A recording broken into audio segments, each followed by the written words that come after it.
Good at math. Counting cards. Secret talent? Well, not that special.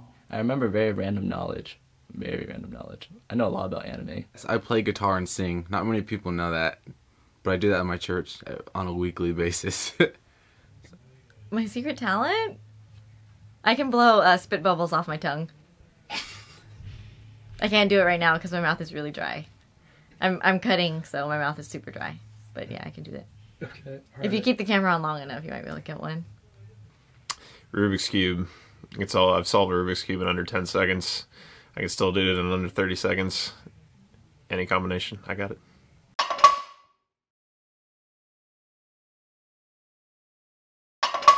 Bear would win just because I just think that gorilla will not be as aggressive. Will overthink it more than the bear, and bear is just more like rah rah. He's gonna go for it. Bear, that's easy. Bigger, faster, stronger. In a gorilla versus bear, I think I switched sides on this. A while ago I was saying gorilla frequently. I was like, obviously a gorilla would win because they have so much upper body strength. But then I didn't realize a bear is actually ginormous. Bears are huge. I think a gorilla would have to get ridiculously lucky in order to beat a bear because a bear would just like rip him in two. I have to say gorilla.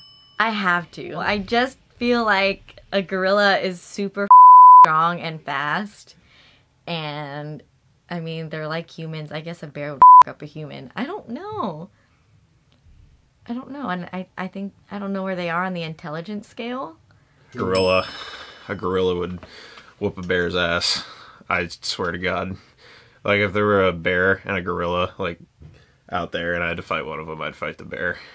I feel like I could find a way to, like, cuddle with a bear. A gorilla, I'd just fucking scream and run, dude.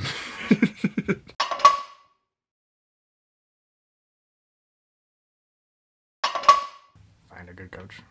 Learn how to lift properly right away. Stretch. It's a sport where you need a lot of mobility because you can be going in positions that you normally don't go into. So stretching a lot, mostly your shoulders and hips. I think the first thing is you need to take care of yourself. As like a teenager or a young athlete, it's really easy to get away with not doing a lot of things. I got away with it for quite a while before I got hurt when I fractured my back. But stretching is really important. Eating healthy at least some of the time is important. Just because you can get away with eating fast food a lot because we're young. You don't want to do that because it's not going to help you. It's just going to hurt you. So making sure you're taking care of yourself with your recovery, with your warm-up. It's really easy to just start lifting. And you might be doing some things to your body that you won't feel until a bit later. But your body will thank you if you learn how to warm up properly when you're young. Be careful when you're comparing yourself to senior athletes. It's really easy when you do good as a junior to get like a big head, and I highly advise not to do that because just know that everyone's working hard, and if you can keep going and get up to be a good senior, then that's awesome, and if you can't, then that's alright too. It's not for everyone, but I think you should just kind of take it with a grain of salt, celebrate your victories, but keep your head down and just always keep working. Just know that weightlifting is kind of a sport of longevity. It's not like a weekend warrior type of game where you can just go in and pick up a barbell. It's a sport of longevity, so just be expected to work for a long time if you're looking to perform the sport seriously.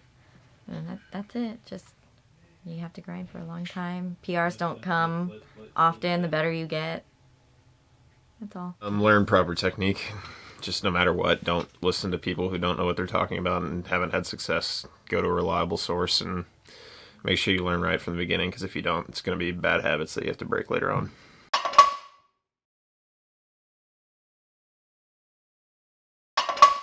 I've had some rivalries with some people before, and I always look at it as a opportunity to just kind of improve myself and build a good relationship with someone else. Like, I used to battle with a guy named Mikey Cohen. He's a junior lifter, and we would go back and forth at it was like 7 meets in a row. But we probably both put on 20 kilos throughout our totals during that phase of competing with each other. So I like it. I like the competition. The 45s are the weight class is still developing. But I have no doubt there's a lot of young, really strong talent in the country. So right now I'm just really excited, like, to have more people more girls in the weight class. You know, like, I think it's great that, you know, I was able to win the first debut of the 45s, but I'm really excited to see, like, a good American 45 hit the scenes soon. I don't think there are any, to be honest. Rivalries with the bar, it's an individual sport, so if you're focused on other people, you've lost already. I try to be friendly with everyone. I've had like a couple people in my weight classes that I've competed against that we've been pretty equal in the past. I always try to be friendly.